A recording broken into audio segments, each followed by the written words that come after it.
I think a lot of what I thought about as a young person was how do we make the human experience better? And 40 years on, I feel like we've actually made the human experience almost more difficult because there's just such a ubiquity of stuff, right? Like, do you download this? I mean, like now we're seeing, AI powered partners, right? Like, as in you can download an app that will give you a girlfriend.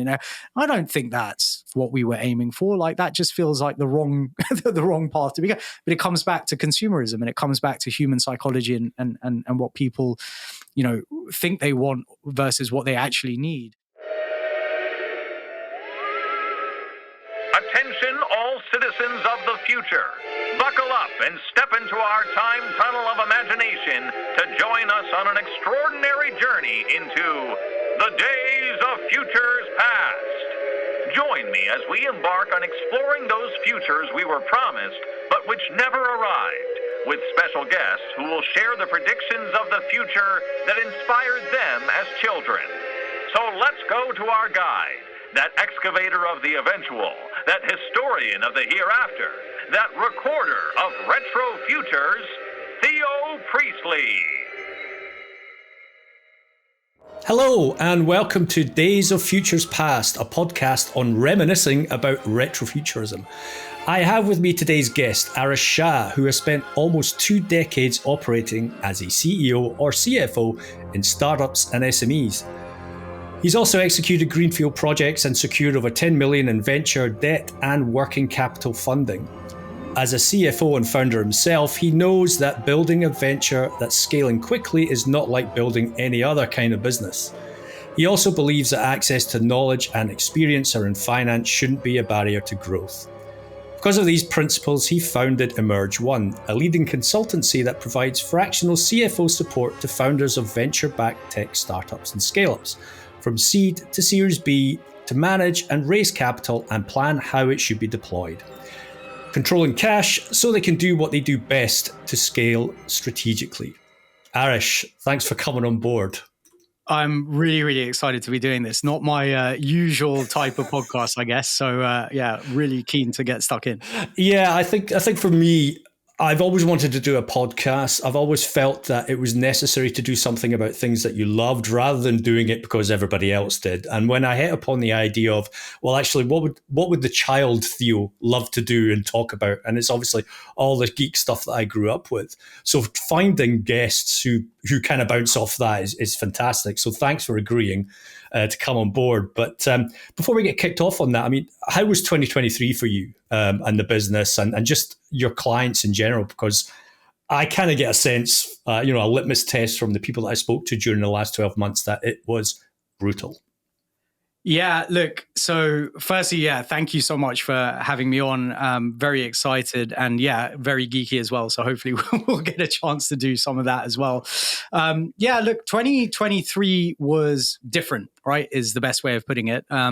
So just to kind of set the scene, 2021, 2022, we were at the kind of peak of venture capital exuberance. There was money flying around. The back end of 22 was when things started sort of softening, when interest rates started rising. We had the war kicking off in Ukraine. We had obviously gas prices. We had inflation. All of that stuff was starting to happen. And in that sort of environment, I guess, especially in the venture world where, one hopes that you're working with businesses that are building the future, actually what was happening was lots of businesses were getting funded, which weren't really building anything of consequence. And so in 2023, we saw a real slowdown in the pace of capital being deployed. And, I've had a bunch of conversations with VCs on my own podcast and with people like the head of insights at Carter, just showing the data, which showed such a significant slip and drop in both the volume of funding that was going out there, as well as the number of deals that were being done.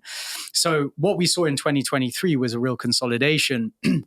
Lots of businesses started realizing they needed to start putting back on their runway, slashing their burn, controlling their costs. And obviously as CFOs, that's kind of part and parcel of what we do. But, it's a two-edged sword because ultimately we often found ourselves writing ourselves out of business plans as much as anything else. And I think coming into the back end of 2023 is when that really started biting, when I think a lot of businesses that had raised capital maybe in 21, 22 had managed to string out their runway all the way through till 23 2023, midway through 23 and beyond, were going back out to market to look for new financing, and they were finding it really, really difficult. Not only was it becoming difficult to raise fresh capital, but also the timelines were being extended. So where it was taking 3 to 6 months at the outside to raise a round, we're seeing rounds taking 6 to 9 months to close out. So 2023, very, very tough year for startups, to say the least. I think sadly 2024 is going to be worse because I think we're going to see more consolidation. I think we're going to see a lot of sort of VC rolls up. So we've seen things like Forward Partners exiting or being bought out by Molten Ventures, and there's been a couple of others in a similar vein. So I think we're going to see those sort of assets all being rolled up into larger funds. I also think, though, and this is very cliched, right? But bad times are the best times to build businesses, because you're just that much more disciplined. You're building something of value. You're seeing what really works.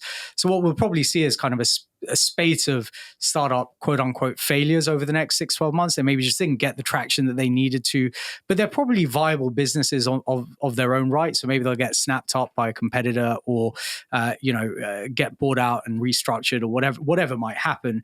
But yeah, 2023 I think was a year where for everyone it was about going back to the fundamentals. It was always something, someone that's grown up in business and operated businesses my entire life. It always felt slightly odd that the whole kind of venture capital model was all about burning as much money as you could to get to the next phase. I was always like, well, maybe if we tried to make a profit, that might work. And there are difficulties with that sort of a model. If you get your business to profitability, does that mean you'll be able to raise venture capital down the track and scale further? Because hyper growth is obviously the key there. And by its very nature, if you're kind of getting to profitability, you have to pull in the reins a bit. But anyway, I mean, long story short, I think 2023, very tough. 2024, likely to be tougher. But at the same time, I think there'll be some amazing businesses that come out of this period.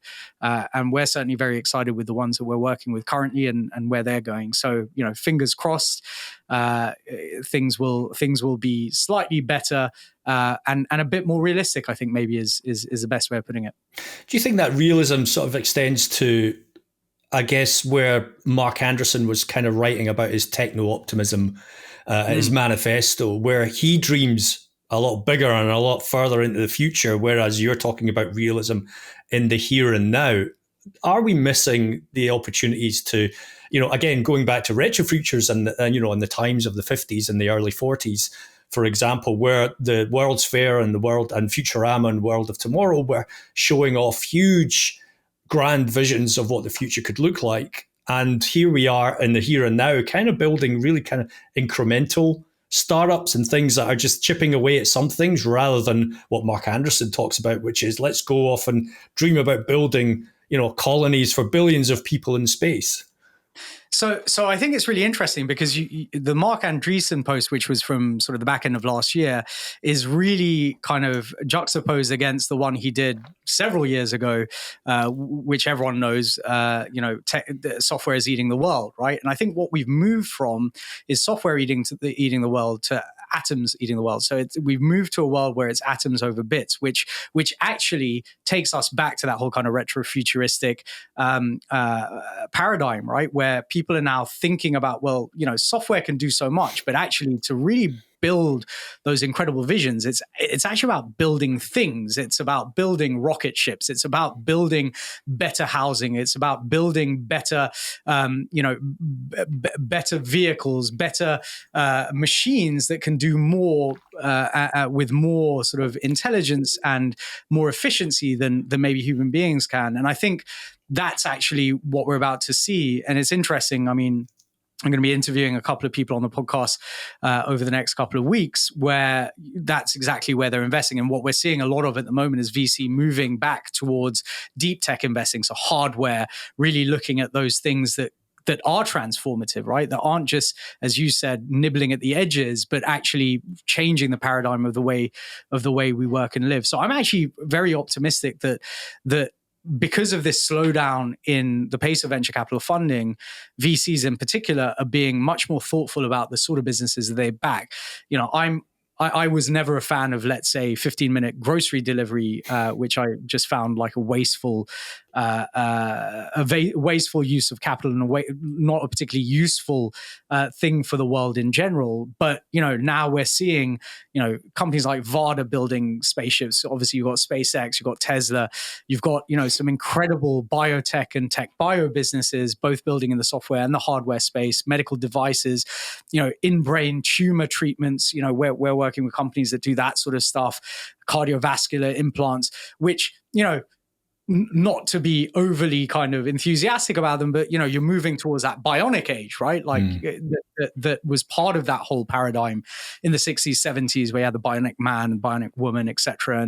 And in more recent times, you've got the Avengers and Iron Man, and just thinking through how those things maybe can be built incrementally, but they're not going to be done with software. They have to be built using hardware. So I'm actually very optimistic about where things will and can go from where we are today.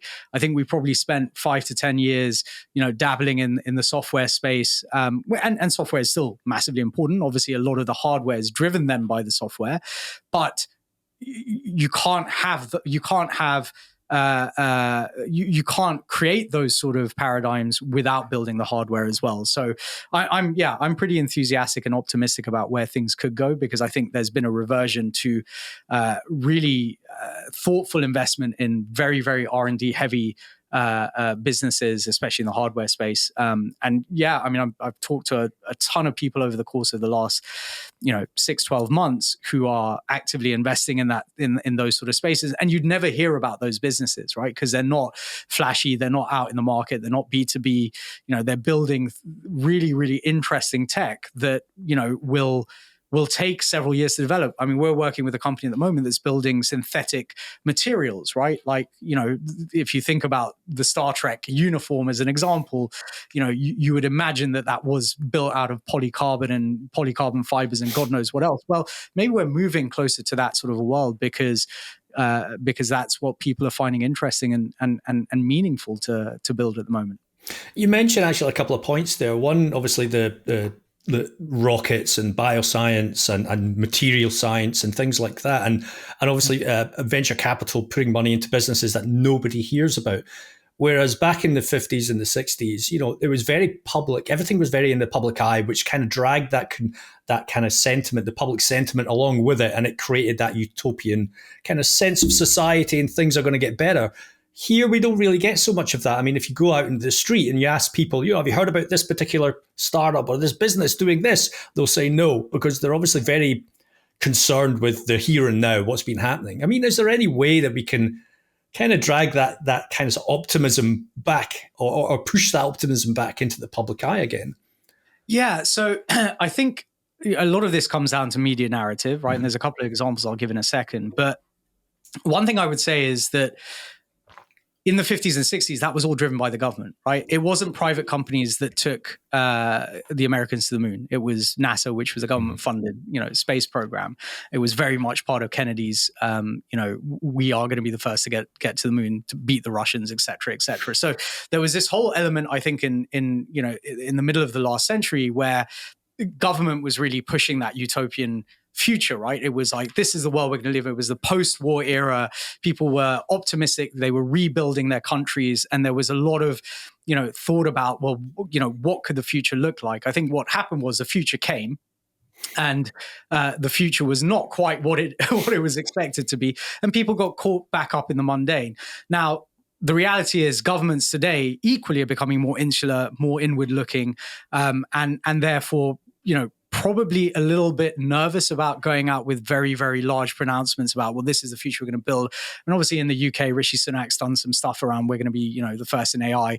But then it was very odd for him to then interview Elon Musk, felt like a very bizarre way of doing that. But equally, the media doesn't help, right? So what we tend to see in the media is you see either startups have raised a massive amount of capital that's incredible, or, hey, look at all these startups that have failed, and, is this the right way that we should be spending money? And one really good example of that is the Future Fund, which was, essentially deployed during COVID to help early stage businesses. And all the media around that is like, look, 8% of these businesses have failed, and how dare they waste taxpayer money on this? actually 8% failure rate is pretty low for venture. So, there could be 2 or 3 businesses in that could really, really blow up and in a good way, and essentially pay back all of that investment that was made. So I think it's about reframing the narrative. And I talk a lot about narrative in everything that I do, right? Especially within finance, because finance is not just about the numbers, it's also about the story you can tell. I think what we are missing in the world today, is really great storytellers. And you have people like Elon Musk who are really great storytellers. You have people like Mark Andreessen who are really great storytellers. And that's what people latch onto. But I also think that part of it is about feeling part of it, right? So if I look at the UK, most people in their day-to-day lives, whether you're in London, whether you're in the north of England, whether you're in Scotland, Wales, or wherever you may be, you don't feel like you're a part of it. It doesn't feel like part of the culture around you. Often these things are being built, quote unquote, in stealth, or you only hear about them when something goes wrong or when they raise that massive amount of funding, but you're not participating in that. And I think that's the other problem, right? So people don't feel connected enough because they don't have something that is, that is a vision that they can buy into and that they can follow. Obviously, we had a lot of that with Bitcoin. We had a lot of that with Tesla. You have, the Bitcoin maxis and the Tesla fanboys, and we had the Apple fanboys back in 2007 when the iPhone was released, because those were really pivotal transformations at a platform level, right? We saw a whole change in the way we would operate our lives. Now, that's happened slightly, I would say, recently with things like AI and ChatGPT in particular, where suddenly the average person, the student, the housewife, the accountant can now access this amazing tool that gives them answers and content in a way that they weren't able to before. Now, what's been really interesting even around that is how quickly that's just become mundane, right? Like people are still very excited about what happened, but they've just sort of absorbed it into their lives because, again, it hasn't yet had that massive transformational aspect. And now, sadly, when that might happen is when we see jobs starting to disappear as a result of AI taking up. And I know you talk about that a lot on Twitter and elsewhere. And again, there's a balance to be struck. We're not, we're not in a place where we're going to lose 100% of jobs, but we're definitely not in a place where we're going to lose only a small fraction of jobs. I think, there will be substantial upheaval. It was interesting. I was in Italy over Christmas with my in-laws. And one of my nephews, or my wife's nephew, I asked him he's 13. I asked him what he wanted to do. And he goes, I just want to do a normal job as a builder. And I'm like, well, in 10 years time, when you're out there in the marketplace being a builder, the world will have changed. It's fairly likely that a lot of the stuff that a builder does may well have been, replaced or at least augmented using technology. So therefore, is there going to be as much of a need for that sort of a skill set? And, I think the stares I got around the table were very much like, are you kidding me? Isn't 5 years too short a time? And this is because, they're all living in a relatively small place in Italy, and they're kind of untouched by this stuff. So as I say, it's about how do you get people enthusiastic and bought into how this will improve their lives, right? Because ultimately, I think that's the only way people have enthusiasm, when they can see how it's going to impact their lives positively. And at the moment, we don't have that narrative. I think it's all very fragmented, and we don't have anything at a central level that is really doing that. If you go to Dubai, Abu Dhabi, etc., where they have set up really strong programs for tech innovation, I think the sentiment is very different. Obviously, there's large pools of capital out there as well, which helps. But they see themselves as building that future. Singapore saw itself as building, that incredible city state, which has become that is very different from the way other cities and other countries kind of operate. And I think it has, to some extent, there has to be some central, not intervention, but there needs to be some central kind of drive towards that future, because otherwise people just feel far too disconnected. Do you think then that if the governments are too insular, like you've said, and are obviously focused on other things, and they're not the greatest storytellers in the world, like you've said. Rishi Sunak interviewing Elon Musk is a bit of a curveball that not very many. And his recent comment about the darts match as well is kind of just so far removed from reality is quite incredible. The hammer the wrong way around. Yeah, exactly. But and again, if we look back in time, brands were the ones who were actually driving a lot of that messaging. They took the charge away from the government in a sense. The government were doing pronouncements about lofty ambition and things like that. But the brands, obviously, from a consumerist and capitalist point of view, were also latching onto that and taking that message to the public, because they are almost right in the face of the public. And I remember I was doing a bit of research and for a blog post that just went out today, which was about how 70 years ago, brands were actually touring America with rockets. So off the back of 1950s serials like Space Patrol and things like that, that were sponsored by brands, and they would pump their advertisement and buy our cereal, etc., etc. They actually commissioned giant life-size sort of rocket ships that were featured on the programs, and they would park them outside stores and take them to state fairs and things like that, and get the public really interested in obviously the space program of that time. So they kind of took charge of that narrative and pushed that to the public and made the public more aware. And the culmination of that was one of them called was Ralston Purina, who made cereals and pet food. And pet food, yeah. Was sponsored Space Patrol and actually built 2 giant rockets, and they actually launched a competition to name a planet.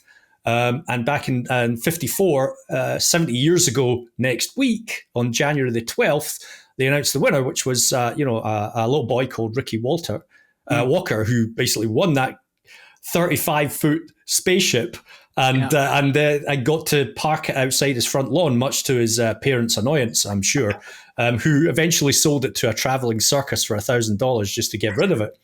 But the idea in the sense of bringing the public, I think, into the visions of the future and getting them involved, I think has to come from elsewhere now, from outside of the government. And we've lost that kind of real inspirational storytelling because it all just seems to come through social media or quick snippets that people want to read, consume, and then forget 30 seconds later. There's nothing that physically engages the public's imagination anymore.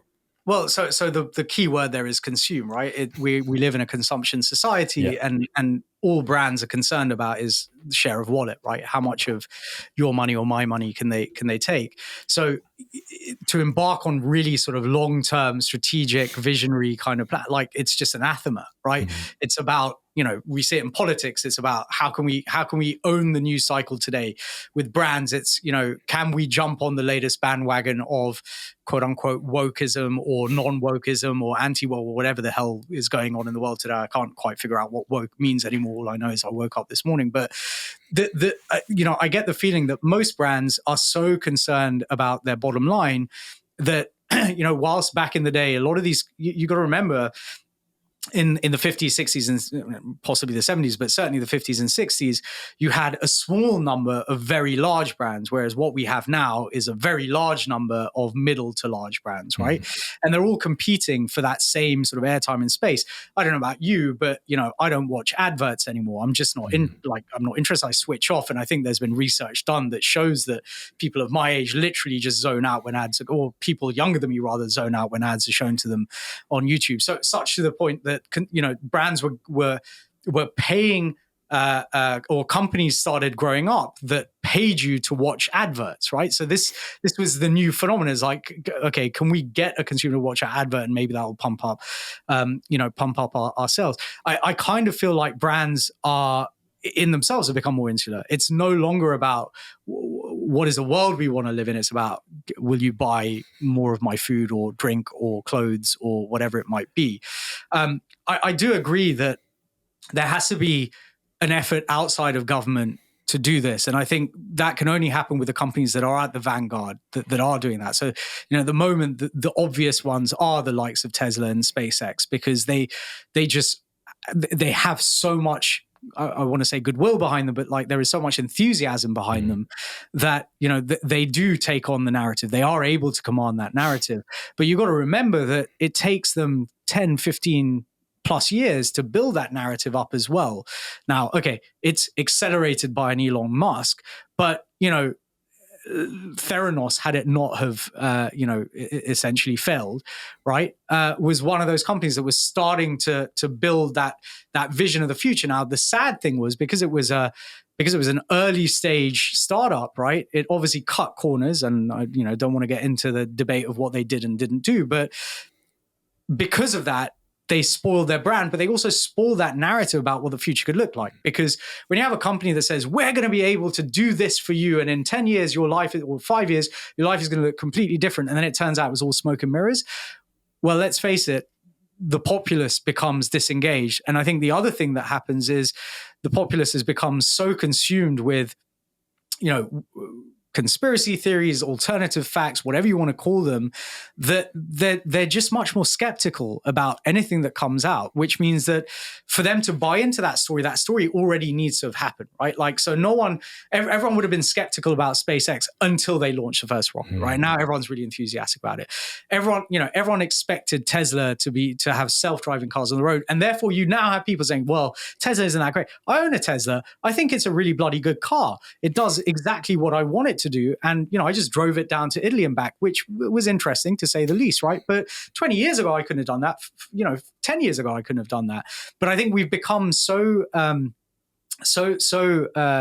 I guess skeptical and had all of our thought processes damped down by kind of what media has been showing us over the last 20-30 years, that it's never quite as good as what we expected it to be, and therefore our enthusiasm wanes. So look, I agree, brands and companies do need to drive some of that narrative, but I think we're in a different world to where we were 40-50 years ago, because the other thing that's happened is popular media, films, sci-fi films, series, television series, books, etc., right, have explored so many of these spaces, and we haven't seen them happen. So we're like, okay, well, it is just science fiction, not science fact. I think, if we get to AGI, don't know whether we will, don't know whether we're close. Kind of feels like we could be closer than we think, but further away than we thought, or something. I don't know, whatever the right words are. But if we get to that AGI, like maybe that's the turning point where people are like, oh my God, this is the future that we expected. I watched a film yesterday. I can't remember the name now, or the day before. I can't remember the name for the life of me, but it's basically it was an Asian stroke US collaboration, I think. And it's basically about AI having dominated part of the world and not the other part, and it's, the whole sort of interaction between humans and machines. And what I found when I watched that film was it was kind of 1980s kitsch, right? Like, in the sense, like, I don't believe that's going to happen. Like, I'm very strongly a believer that AI will be transformative, but I don't think that's how it's going to be transformative. So I think we've become inured to the reality because of what we see on the TV or in popular media in general. So yeah, I think, when we see one big breakthrough, I think that's what will encourage people to sit back and pay attention again. So going back to the future in a sense, and your childhood, and you're talking about obviously science fiction and popular media. What was it that you found as a child growing up that kind of sort of caught your imagination and got you interested in what the future could look like?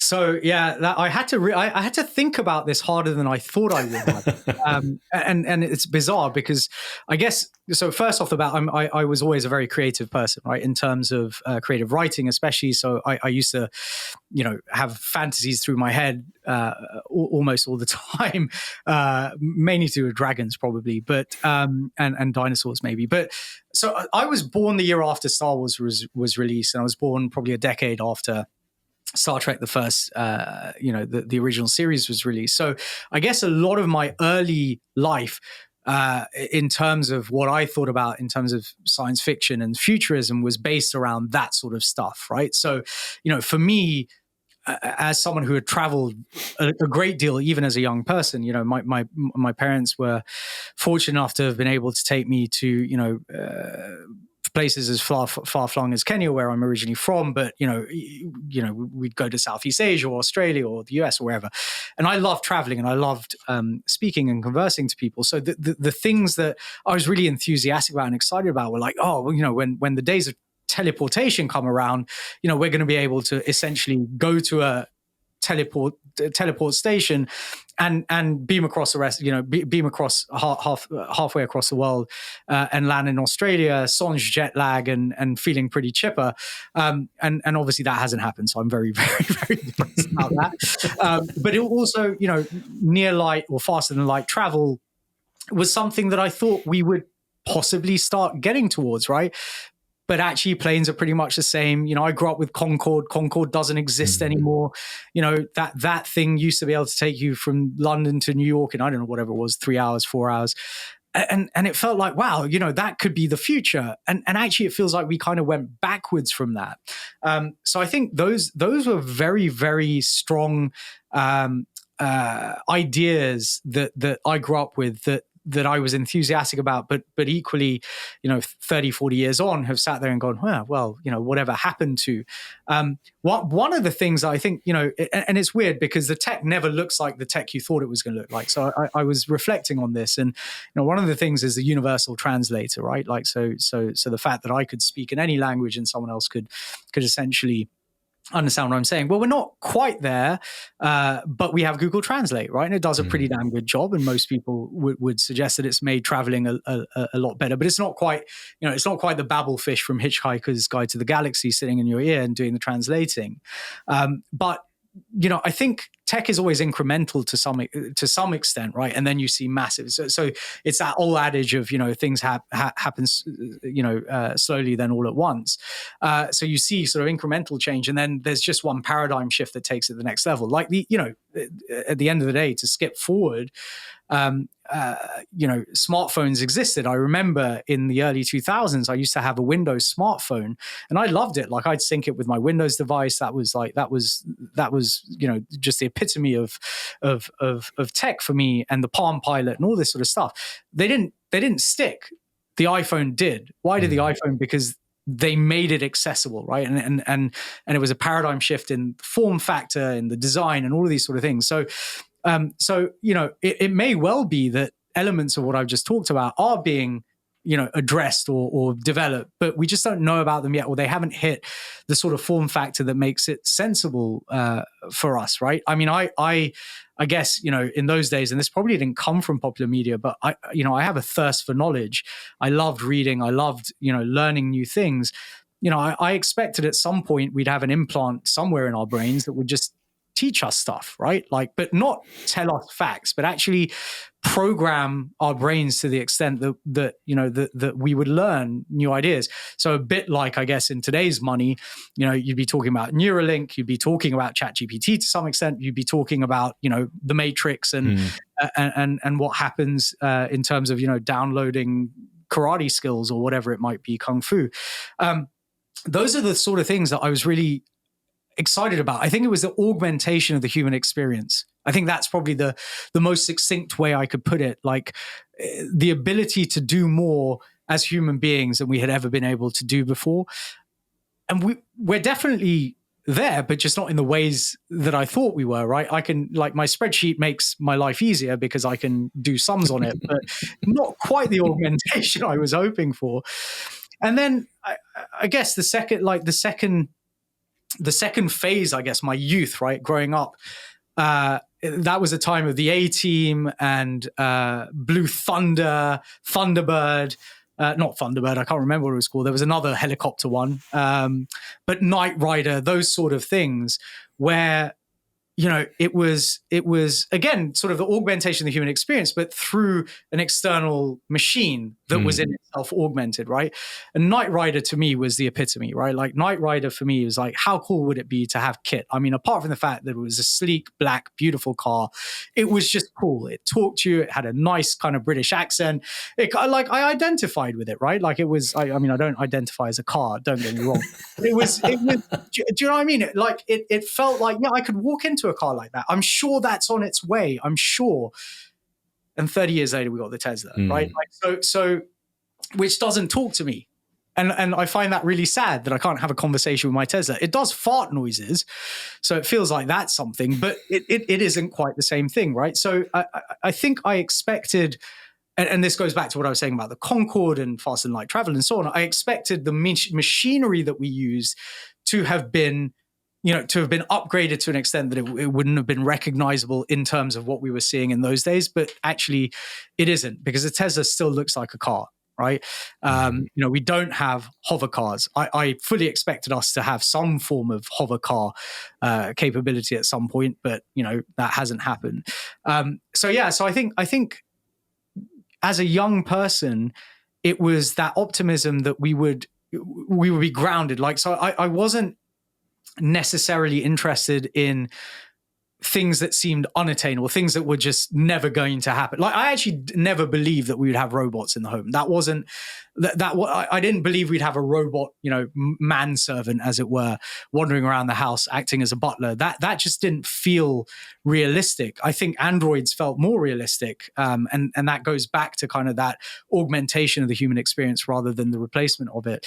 I think a lot of what I thought about as a young person was, how do we make the human experience better? And 40 years on, I feel like we've actually made the human experience almost more difficult, because there's just such a ubiquity of stuff, right? Like, do you download this? I mean, like, now we're seeing, AI powered partners, right? Like, as in, you can download an app that will give you a girlfriend.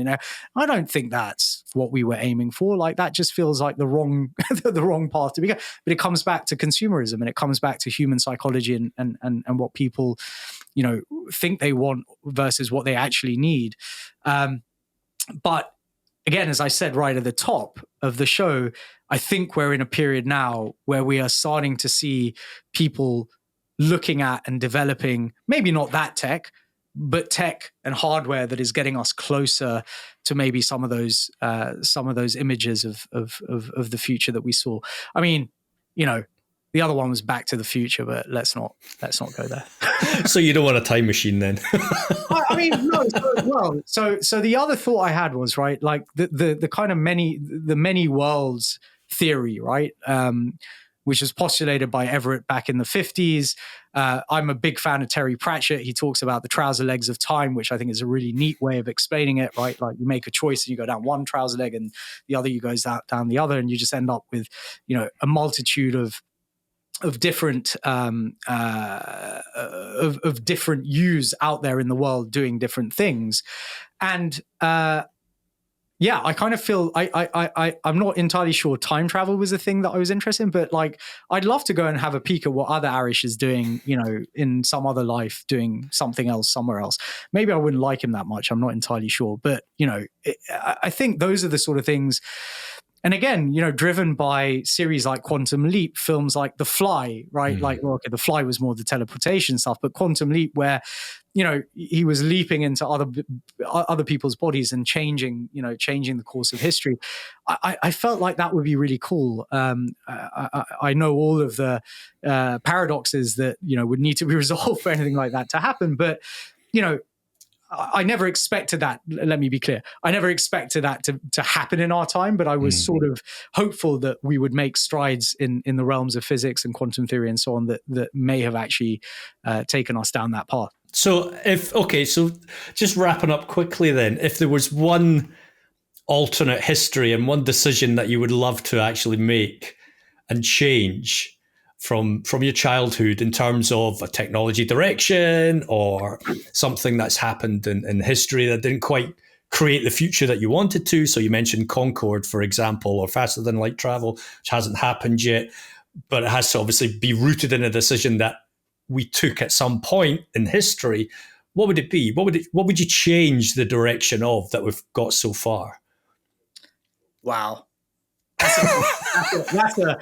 a tough question at the end of a show. I think actually maybe to answer the question slightly differently. I think in the 80s, we had the Star Wars program, we had the Cold War, and even today, a lot of the tech that's being developed is as a result of military and defense requirements. And I think, if you look at DARPA, the creation of the World Wide Web, et cetera, that all came out of military style programs and things. And I wonder whether we should have done more of that. I think there was probably, post the Cold War, a slight drop in the level, and I have no data to support this, and I could be incredibly wrong, but it feels like, we stopped developing things militarily because we didn't need to necessarily, but actually out of those military developments, we had incredible innovation happen as a result. I mean, like, imagine the world without the World Wide Web. I mean, like, you and I would not be having this conversation for a start. I'd have never met you. We'd have never talked. I'd never met Bronwyn, who you co-authored, your book with. So I don't know whether that is what happened, but it feels like if we had done more of that sort of stuff, we may be in a different place today. I kind of echo that sentiment in a way, because I've missed the space shuttle a lot. Yeah. I do think that when you're talking about military innovation, that we did get a lot of innovation come down or trickle down from the space race and what NASA produced. A lot of it came into medical and healthcare, for example.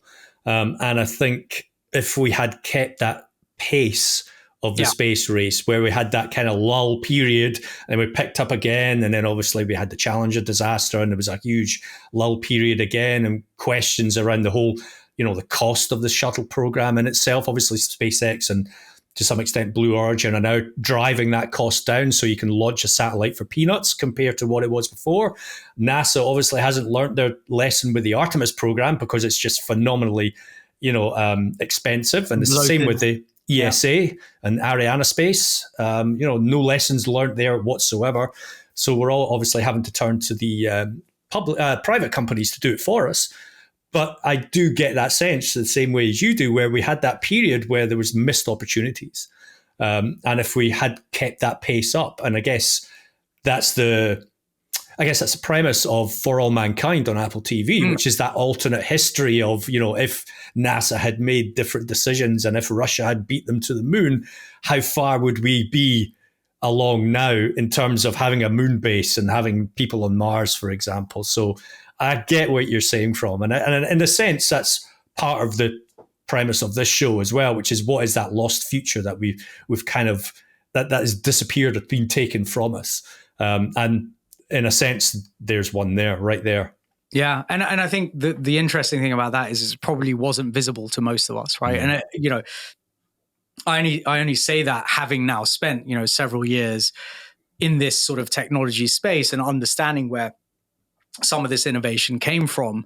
And I've interviewed a number of sort of Israeli founders on my podcast and VCs, and the common theme amongst all of them was that they worked in the IDF, and within the military in Israel, and a lot of their thinking was driven by what happened. Now, they may not be developing stuff from that in the defense space or in the defense sector, but the thought process and cryptology and all of this sort of stuff rose out of military spend. And I think, for me, I'm not advocating that we have a military state by any stretch of the imagination. Please, that is not what I'm asking for. Rishi, don't do that. But yeah, I think exactly as you said, I think we didn't stop, but we the pace dropped, and as a result of the pace dropping, we maybe aren't as far ahead as we would have hoped to be. So yeah, but maybe we're getting back up there again. I mean, certainly the world looks a lot less of a friendly place than it did, even 10, 15 years ago. Yeah, unfortunately. Arish, where can people find out more about you and the Merge One and what you do? So a few places. So I have a podcast, Nothing Ventured. You can find that on YouTube, Spotify, Apple. If you search for Nothing Ventured with Arish, that's spelled with 2 A's, Arish. I am very, very, very, very active on LinkedIn. So just look me up over there. As I kept getting told over the Christmas period, most people can't go a couple of hours without seeing my face pop up on their feed somehow or the other. Those are the best places. If you want to check out Emerge One, we're at Emerge One Emergeone, that's EMERGEONE.co.uk. If you're looking for a CFO for your business, do give us a shout. We have some really, really great people. I also have office hours open. You can find all of those via the links in my in my profile on LinkedIn. But yeah, LinkedIn is probably the first, best, and most essential place to find me if you are looking for me. That's great. Thank you very much for appearing on the show. And that's it for this episode of Days of Future Past. Please join me again for another episode where I have another guest talking about retrofuturism and some of the lost futures that they missed as a child and wanted to see come true. This is Days of Futures Past signing off, when we'll once again peel back the curtain on more lost futures. Stay tuned, and remember, the future may be here, but the past never fades. Until next time. Days of Futures Past was brought to you by Theo Priestley, keynote speaker, author, and retrofuturist. If you'd like to appear as a guest and reminisce about futures gone by, get in touch. I've been your radio host, Andrew Helbig. Goodbye for now.